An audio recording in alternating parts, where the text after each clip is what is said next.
very excited today to welcome Dr. John Milewski to the show, who's an internationally recognized leader and consultant in the field of advanced materials. For those of you who don't know him, he's a professional engineer, a scientist, an inventor, an entrepreneur, a writer, a publisher, an editor, and a lecturer, and more. He's a retired staff member of Los Alamos National Labs and has worked as a staff member at Exxon Research Center and was involved at the Thiokol Chemical Rocket Engine Division. He has his own research company and is a holder of over 30 patents. He has 42 publications and has edited 4 books in his field. He has DVDs out that you can buy. Dr. Milewski has a way of synthesizing the most advanced knowledge that's necessary to prepare for the coming times. What we should start preparing for in terms of decentralized energy, about how the spirit works in the magnetic realm. We're going to talk about magnetricity. We're going to talk about something called superlight, which is going to excite the heck out of most of you, and certainly has for me. And he's going to share the distinction between knowing and knowledge, which is a gateway to understanding what has to be known today. Ladies and gentlemen, welcome Dr. John Milewski to It's Rainmaking Time. Good morning.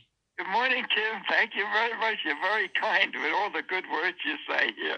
But I appreciate it. I think you did a pretty good job of covering most of the stuff, you know.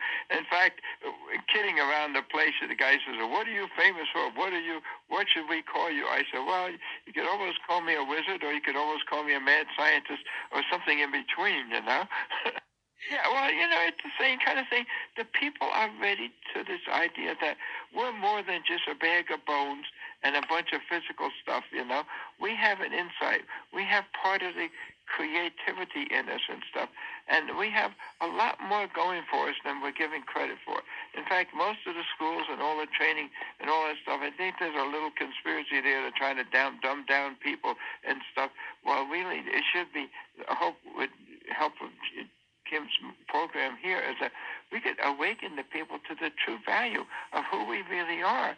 We're really advanced spiritual beings. We've been dumbed down by forces, and, you know, there's all kinds of hanky-panky stuff going on. But it's time to awaken, and people want to awaken. That's why they're accepting these new ideas about what's going on and stuff. And to me, the biggest, newest thing that we had to be more aware of, you know, Dr. Becker wrote a book that says Body Electric. I'm about to write a book saying Spirit Magnetic. Our body is electric energy and spirit is a magnetic energy. You know, you hear this thing electromagnetic. Well, for the last 400 years, we've been pushing everything called electricity. You know, Benjamin Franklin fly this kite 400 years ago and see this spark come down. He said, this is real energy. This stuff called electricity. We got to do something to capture this energy to use things. And so for 400 years, guys like Voltaire came around, and Ampere, and Faraday, and then eventually Tesla and everybody else, they started making radios, and we went to television. Now we're into this computer. Everything is electric. Well, be prepared for change, because after the pole shift, most of that electricity stuff isn't going to work. We have to get away from electricity into what I call magnetricity. Electricity is the flow of electric monopoles. Magnetricity is the flow of magnetic monopoles. I have to interrupt you a little bit here. I know you could go like a starship fast. Yeah. I want to bring you back a minute. When you talk about magnetricity, but also the magnetic dipoles, are you talking about the work of Philip Callahan, that revelation? Oh, yeah. In fact, that's where I got the first idea. Phil Callahan should have won the Nobel Prize 20 years ago. He detected magnetic monopoles. You know, and most of these guys don't even believe it. I think Derek was the first guy saying that there's such a thing as a magnetic monopole. We can't prove it at that. But Callahan proved it 20 years ago. He should have got the Nobel Prize for that. But, you know, the problem is with all this stuff is you can't write a book about physics unless you're a physics. You can write a thing and get it published, because there's too much of this peer review. If you're not one of the boys, they don't count it anymore. Well, also the peer review process, what I've understood after doing a segment on it, is that the peer review process acts as a kind of dragon guarding the gate of existing understanding. but not new knowledge. Just between those girls, nobody else. Like half of these Nobel Prizes, I don't know the details on all of them, but all I know, one guy lies, the other guy swears to it, and he wins a Nobel Prize for it. They detect they detect neutrinos, and I don't think neutrinos even exist, and they haven't proved it enough. Then recently, at the CERN thing, they says, they finally discovered something traveling faster than the speed of light. I've been saying that for 20 years, and it didn't cost me $50 billion to prove that. And Callahan was talking about this stuff 20 years ago, and I picked up on what he did. I picked up on what Bill Tiller did and stuff, and he talks about he called superlight superluminescence. He talks about stuff traveling faster than the speed of light. He talks about magnetoelectric energy, and that's what my superlight is. Regular energy is electromagnetic. Superlight is magnetoelectric. So there's a yin and a yang of energy. There's a one electromagnetic wave that travels with energy called light, and the whole electromagnetic spectrum, light, radio waves, microwaves, cosmic rays, X-rays, all the way down to the whole thing. That's all very different forms of electromagnetic energy. I said there's another whole spectrum of energy that's 10 billion times more powerful, and it's mostly magnetoelectric energy. It's mostly magnetic in nature and travels 10 billion times faster. It travels at c squared. Okay, hold it now. Hold it right there. When you say it travels 10 billion times faster, where do you get that from? It comes out of Maxwell's equations. Maxwell, when right after this electromagnetic radio was invented, all the top mathematicians wanted to come up with a mathematical solution to this.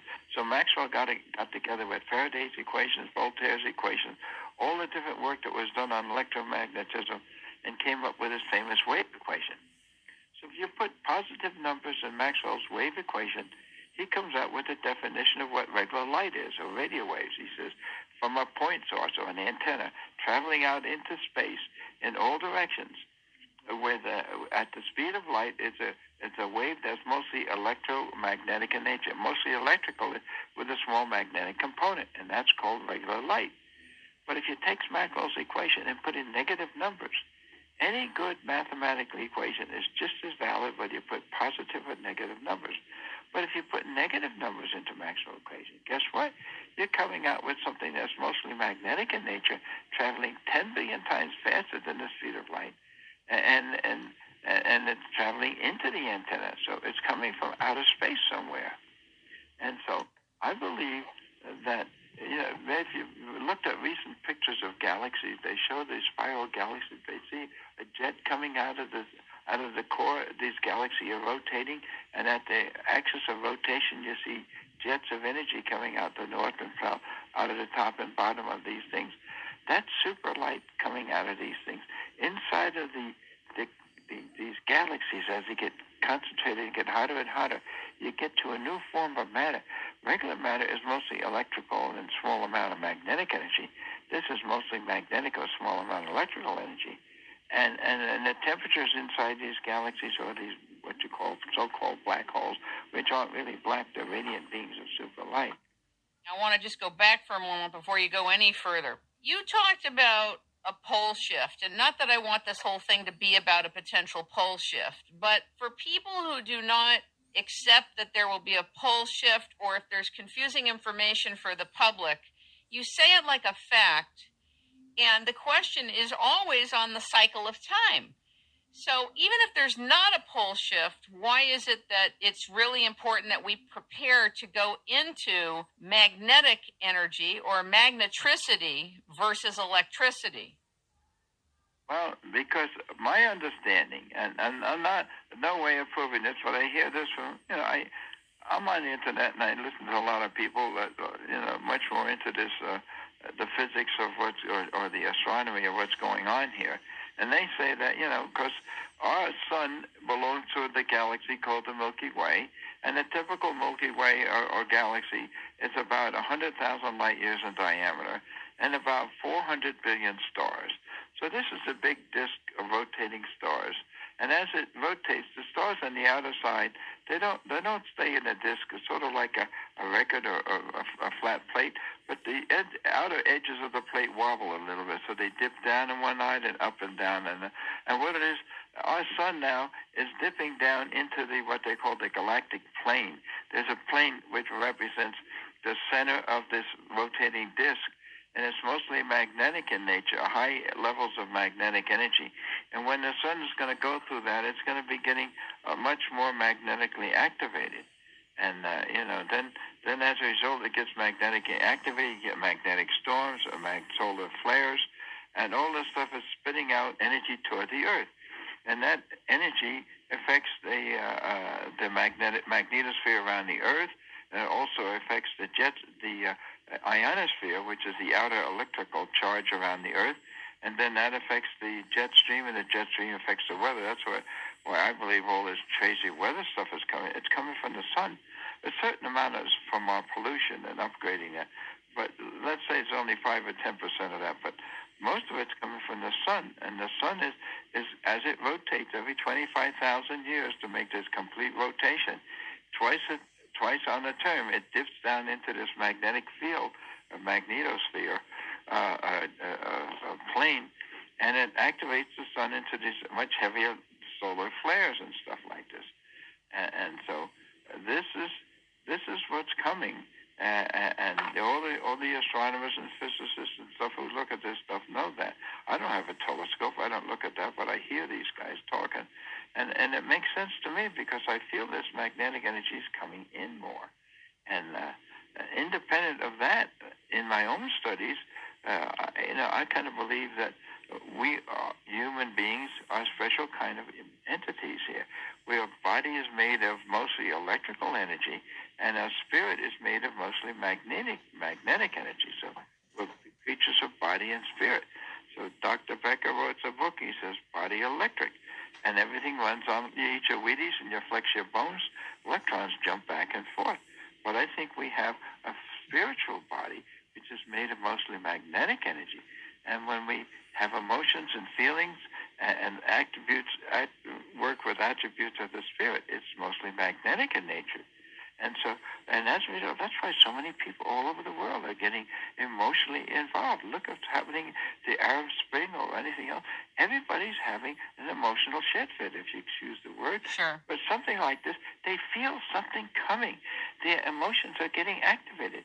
So it's just like, so they blame it on the nearest thing, whether it's this president or it's this Arab here or this, their religions, their philosophy.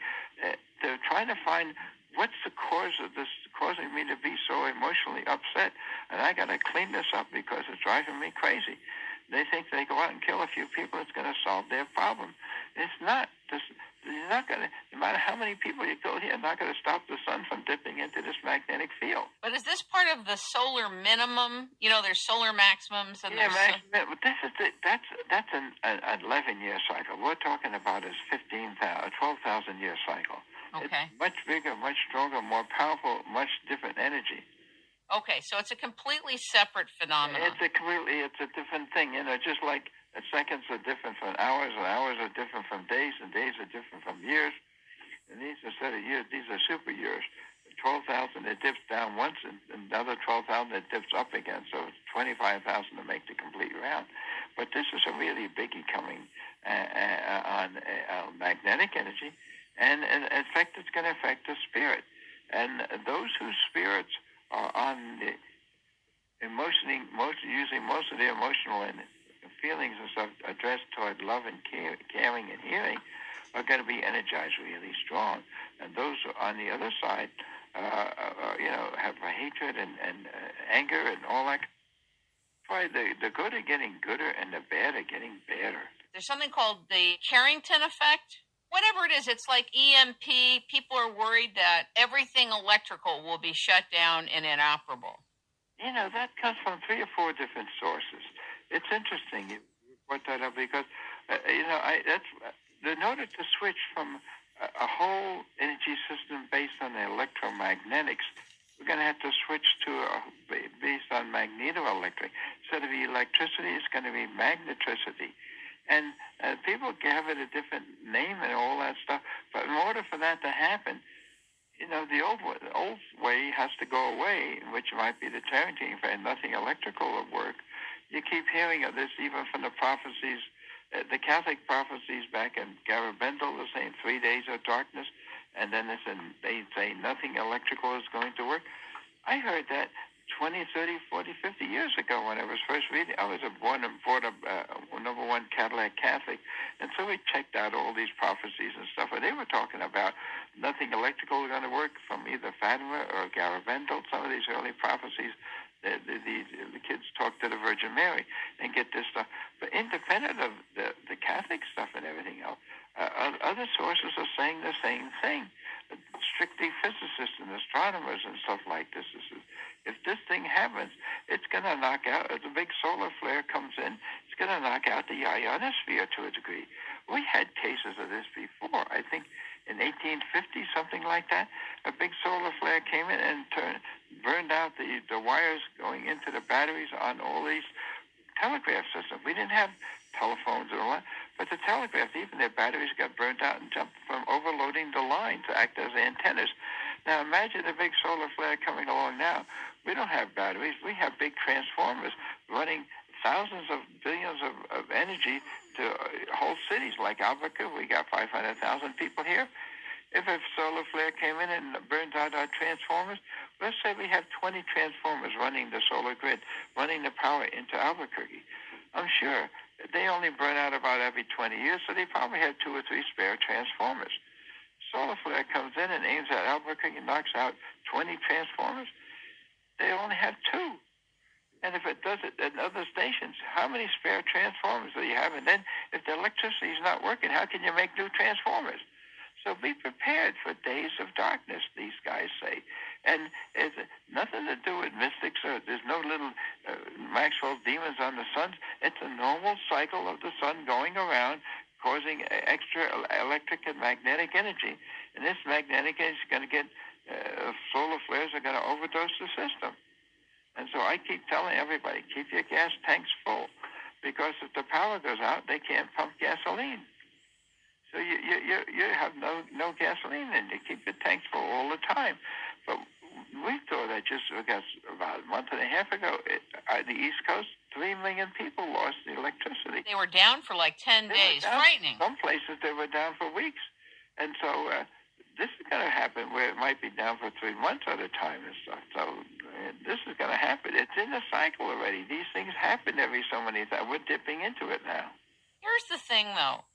I've always felt like we should have set up decentralized energy anyway, so that wherever you are, you have your own magnetic systems that are driving your energy. And the problem is that there's a lot of people interested in magnetism. Some people even claim that they have a whole new form of energy. Some people in Belgium, these very expensive systems. But I really think that people need to access their own energy and to be able to either assemble something or buy something that makes them be able to function. Well, I agree with you. In fact, I was thinking of this, they're talking now, the Republicans or Democrats, don't make solar energy, don't make earth changes a political thing. It happens all the time, and stuff like that. People, we don't believe in global warming and all that stuff. But listen to the secret. The word is global warming. Guess what the globe is? 80% water. So when the sun shines and gets the water hot, 98% of the energy is absorbed in water, but only about 50% on the land. FYI, I've done about 200 hours of focused work on climate and weather. And my assessment is that the same forces that want to make money in the derivatives market and are also trading in the carbon markets, and they've demonized carbon. I mean, we're made of carbon. It's crazy stuff. But what you're talking about, which has to do with cycles, I totally can appreciate, because that's what I've gotten out of the 35 interviews I've done in the last 3 years. Water has averaged 1.5 degrees centigrade. So the average vapor pressure over the oceans is about 10% more than it used to be. So that's what we just saw last week or so. There was a storm came up the East Coast. Normally you get a good storm, you get from 2 to 5 inches of rain. They're getting 5 to 10 inches because there's more moisture in the air. So when the cold front comes down and hits that, it dumps more of it out of it. So the global warming is the ocean that's warming up more so than the land, and the vapor pressure over the ocean is greater. If there's more moisture in the air, it's going to dump more of it and stuff. And so, that's probably what's the biggest change that you can notice right away is these extra heavy rains and floods and stuff like that. And it's all over the world. They're getting floods in eastern Australia, getting floods in India, they're getting floods in, all over the world. Everybody, Japan has had floods, and, it's happening all over. The spraying projects that are going on all over NATO countries, day in and day out, of spraying the air with metallic particulates. Oh, you're talking about the chemtrails. The jet planes, yeah. Yeah.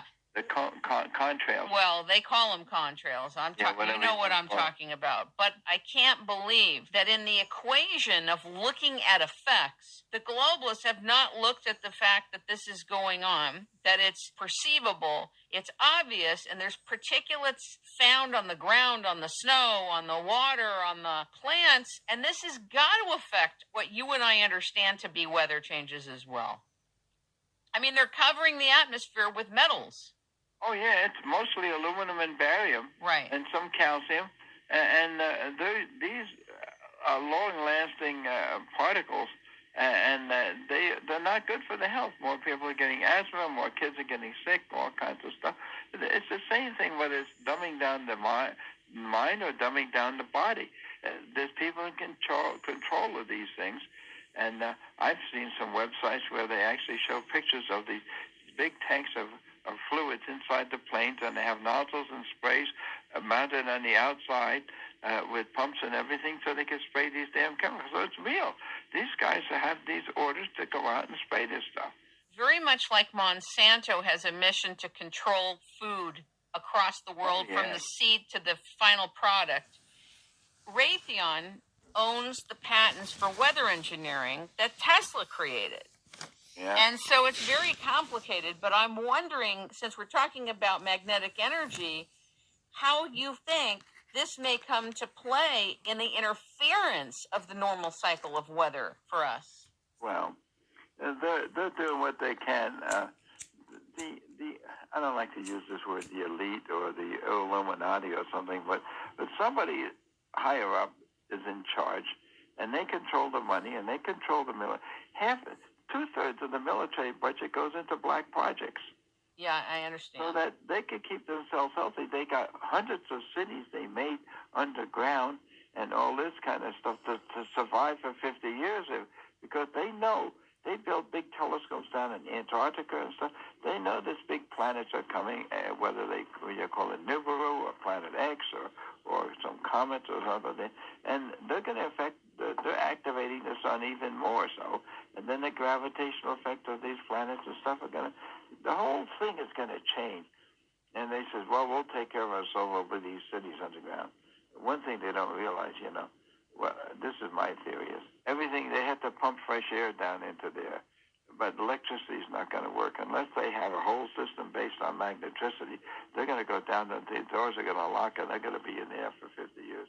With all the money in black budgets, don't you think if they have a MagnaLav train that goes 10 to 12,000 miles an hour using a vacuum They have tube. all that stuff, yeah. Well, I mean, if they're using that, and we don't get to use that above ground here. So if they have access to that, come on, John, they've got to have access to an advanced form of energy down there. Oh, they do. They do have the stuff, but I still think they're going to get themselves locked in because there's something. We're getting back to this question asked about knowing. Yes. And the difference between knowing and knowledge. There's still things they think they're smart answers and they know everything. But, there's a basic thing, the smarter you think you are, the easier you can get yourself into a trap.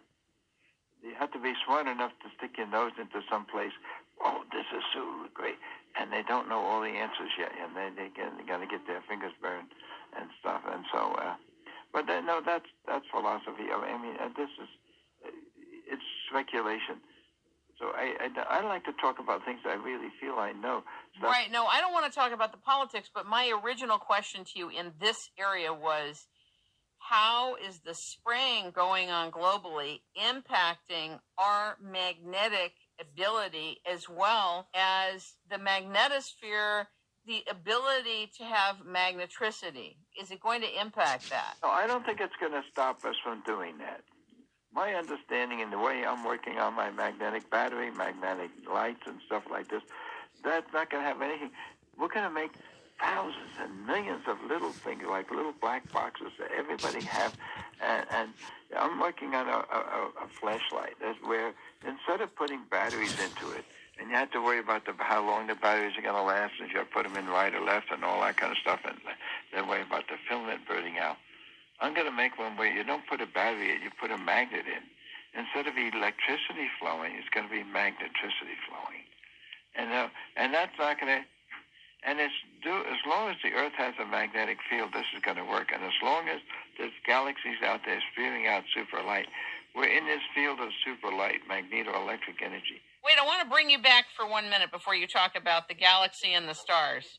And I want to address something with you. I interviewed Dr. Dean Bonley, and one of the things he said was that it is appearing as if the Earth is losing 5% of its magnetic field every 100 years. Now, why could that be happening? Oh, that's happening. That's happened before. It's happened, and it reverses too from north to south.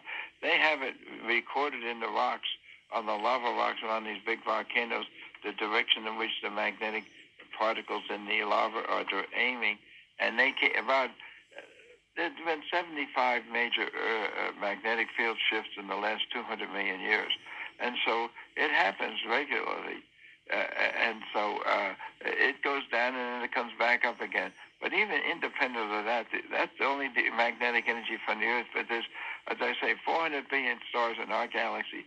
But there's 400 billion galaxies, each of them spewing out magnetoelectric energy, superlight. So we live in this field of energy. You hear them talking about an ether and stuff, and this is the fifth element. In fact, I was watching some of the stuff on the Mayan prophecies. The Mayan prophecies say this year a new form of energy is going to be identified. You have the four elements. You got earth, air, fire, and water. Then the fifth element is going to be called ether. And ether is this superlight energy. They're discovering it's the energy of the spirit and the energy of the future and all that stuff. And they predicted that will be detected at that time. And I've been talking about that for 20 years. I call it superlight, but it's another name for a three-dimensional ether. I want to talk to you about superlight. I want you to lay out again what it is. Why do you call this ether superlight? People have been talking about an ether for years. I mean, like Steiner? Oh, yeah, over 100 years, right after they've been trying to identify something called an ether. And they did Maxwell and not Maxwell, but those two guys ran that experiment and said, oh, there's no such thing as an ether, but they made mistakes in the experiment. So they're beginning to see that now. So this idea of an ether or of a three-dimensional energy form has been around for quite a while, but I'm identifying. Some people call it 0 point. Some people call it gravity energy. Some people they all have a different name. Or the unified field. Yeah, everybody has a different name for it. I identify it as magnetoelectric energy. If you say it's a 0 point, what can you do with a zero? You can't do a thing with it. But if you know it's magnetoelectric, you know the energy is magnetic in nature, then you know what you want. You want to work with something that works with magnetic energy. And so that's the whole idea of it. You identify what the energy is, then you can do something with it. But if you call it a zero or a gravity or something like this, you don't know. What do you work with? You have to have something, design equipment that has certain things associated with it, you know? And so, to me, it's magnetoelectric energy. It comes out of Maxwell's equation. He says either there's two solutions to his equation. One is electromagnetic, the other is magnetoelectric. One is mostly electrical in nature with a small small magnetic component. The other is mostly magnetic in nature with a small electrical component. So regular light travels at the velocity of light, c. Magnetic light travels at c squared 10 billion times faster than that. This idea of superlight allows us to communicate with the whole universe. So right now, if you use an electromagnetic, a regular radio wave, and you send it to the nearest star, someone catches your message and sends one right back. It's 4 light years out, 4 light years back. it takes 8 years to get a message over. But at the speed of superlight, it's 2.5 milliseconds round trip. And so that allows us, even a typical galaxy, a big galaxy from one side to the other, 100,000 light years, 100,000 years to get a message from one side to the other. At the speed of superlight, it's only 3 minutes. So that means you hear all this stuff, these star trips traveling and we're communicating back home to space. They can do that now. We have the ability. Well, we will have the ability to do intergalactic travel and intergalactic communication by working on magnetoelectric instead of electromagnetic. You're working with superlight. Radios and televisions and communications will all be based on energies that could travel 10 billion times faster. And it opens up the whole space for us. Even from one end of the universe to the other, they say it's 10 billion light years away. Well, that's only 1 year at the speed of superlight because we're 10 billion times faster. So I'm convinced in my knowing that all these UFOs, all these intergalactic travel in space and all that stuff, they're working on superlight energy. So there's energy out there, and you don't have to take any fuel with you because the space is full of this magnetic field and energy of superlight. You just make yourself a solar cell that collects superlight energy instead of regular energy, and you can travel any place in the universe. There's no problem there. Except the FAA may have problems. Right. They're still traveling at snail's pace, you know. The point is, God created the universe for us to know and understand. So it's simple. I say you don't have to be a 10th dimensional Einstein mathematician to understand. It's simple. Everything is in forms of light. There's regular light and superlight. It's yin and yang. The high and the magnetic energy, electrical energy. It's all there. And it's all there for us to know. So God created the universe. You don't have to be a Einstein. Just know that everything is in light in 2 different forms. Now that we know and understand there's 2 forms of energy, that opens up the whole universe to us. We're not limited to stay here on Earth. Like just even going to Mars and back, we're having trouble carrying enough fuel with us. But there's no problem in fuel because the whole universe is full of this superlight energy. There's 400 billion galaxies spewing out magnetoelectric energy. No matter 1 cubic inch anywhere in the universe contains enough energy to run the whole country for a year. So we have all the energy we need. It's there in the form that if we stop making bombs and concentrate on the God-given energies and powers and information we have, we could go and do anything. We're not going to be short on energy for making food or fuel and everything else. And you're getting even the simple stuff like I've been working with this magnetic water, and you put it on trees and plants, they grow like mad. We're going to take a quick break, and we'll be right back.